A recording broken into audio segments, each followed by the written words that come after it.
Ženska reprezentacija Srbije u mini fudbalu osvajanjem trećeg mesta na svetskom šampionatu u Ukrajini ostvarila je istorijski uspeh. O utiscima sa tek završenog prvenstva, sjajnom rezultatu, ali i o razvoju tog sporta koji doživljava ekspanziju za razglednice govore kapitenka reprezentacije Tamara Perlinac i selektor Siniša Milanov. Dobar dan i hvala vam lepo što ste ovde i pre svega čestitke na ovom velikom uspehu i sjajnom rezultatu. Dobar dan. Tamara, da li su se slegli utisci i jeste li očekivali ovaj uspeh? Pa iskreno utisci su se manje više sad već slegli, ali ne još totalno. Mnogo smo svi doneli neko lepo iskustvo iz Ukrajine, počevši od rezultata pa preko svega ostalog druženja, atmosfere i svega po redu. Tako da smo i dalje svi onako pod utiskom, ali već se onako polako sleže. Što se tiče očekivanja, iskreno, mi smo imali jako kratak vremenski period za ovo, pošto smo u, da kažem, poslednjem momentu saznali da ćemo definitivno učestvovati i nismo imali vremena da se organizujemo kako to inače ide, da se izvrši selekcija i da se, kako inače se radi izvršavanje selekcije, da se to odradi i da se odrade pripreme kako se inače radi, nego smo sve onako, što bi se reklo, na frku.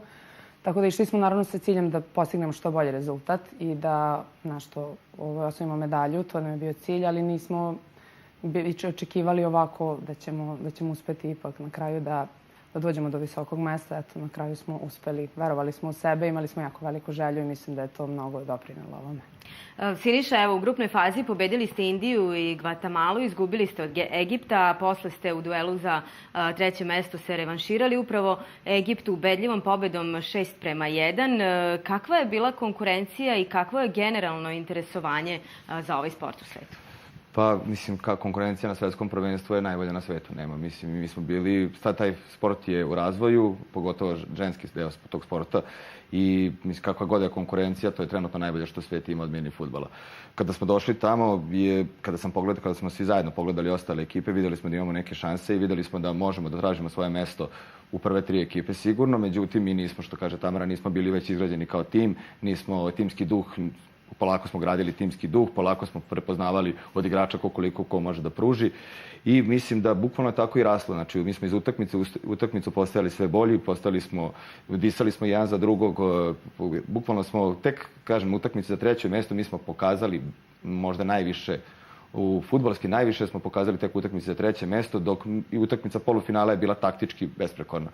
Amerika nas je pobedila u polufinalu 2:0. Reprezentacija Amerike je za klasu iznad svih reprezentacija, tako da ta utakmica je protiv nas bila otprilike odrastanje žena u mini fudbalu, tako da videli su otprilike čemu treba da teže. I tako da, utisci su fenomenalni, rezultat je isto fenomenalan, kažem, mogli smo možda do srebra doći. Medalje su tu u svakom slučaju, to je najvažnije. Tamara, koliko dugo se već bavite ovim sportom i koje je vaše mišljenje o razvoju, o mestu mini fudbala, pogotovo u ženskoj kategoriji? Pa što se tiče mini fudbala, liga mini fudbala u Srbiji, kao ja mislim nigde u svijetu ne postoji konkretno takva liga. To je samo na ovakvom reprezentativnom nivou, da kažem. Ja sam igrala pre možda 2 ili 3 godine, neki turnir ovde u Novom Sadu, to je bilo na nivou Srbije i to je, tu smo igrali u Novom Sadu na hat-triku i osvojili smo tad turnir. Što se tiče mini fudbala, to je, evo sada što se ta priča i u zaletu i nadamo se da će zaživeti. Ja lično smatram da mini fudbal ima svoje mesto u nekoj budućnosti. Iskreno se nadam, pošto je ovo stvarno bilo jako lepo iskustvo kako za nas, tako i za ostale države. Stekli smo i prijatelje iz drugih država i sa svima smo razmijenili utiske, svi su oduševljeni ovim prvenstvom i ovom organizacijom i svime što je bilo. Tako da se nadamo da će ovoga biti još i mi smo spremni da sledeći put imamo više vremena i da se pripremimo mnogo bolje i da povijemo i zlato, što da ne. Siniša, kažu da ovaj sport poslednjih godina doživljava ekspanziju. Kakva je situacija kada je reč o muškarcima? Muškarci postoje lige širom Srbije, igra se već 10 godina postoje lige širom Srbije, igra se taj finalni turnir. U ženskom konkurenciji je sve tako kao što je Tamara rekla, ali kažem, to je isti krug ljudi, igra veliki fudbal, igra futsal, igra mini fudbal. Sada šta je poenta? Izvučite zaključak i sami. Da li se radi u futsalu i u velikom fudbalu dobro kada nemamo rezultate? Mi konstantno imamo rezultate u mini fudbalu, što je u muškoj kategoriji kategoriji, što u ženskoj kategoriji. Mi konstantno idemo na evropska prvenstva, konstantno idemo na svetska prvenstva i konstantno prolazimo tu grupu. U suštini rezultati su tu nadomak, radimo dobro, tako da... Imate li podršku institucije? Pa, kad im treba imamo. Nemamo uvek. Sistemsku podršku nemamo.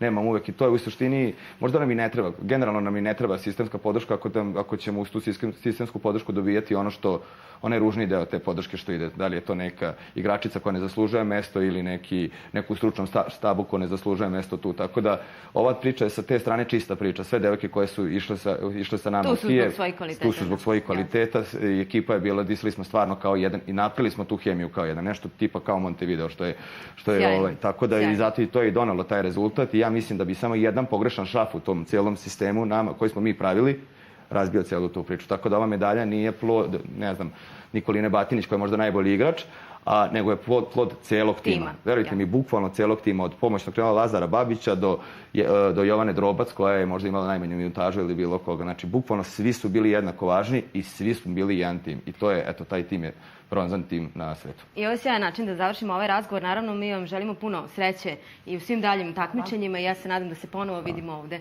sa nekim novim rezultatima. Hvala vama. Hvala.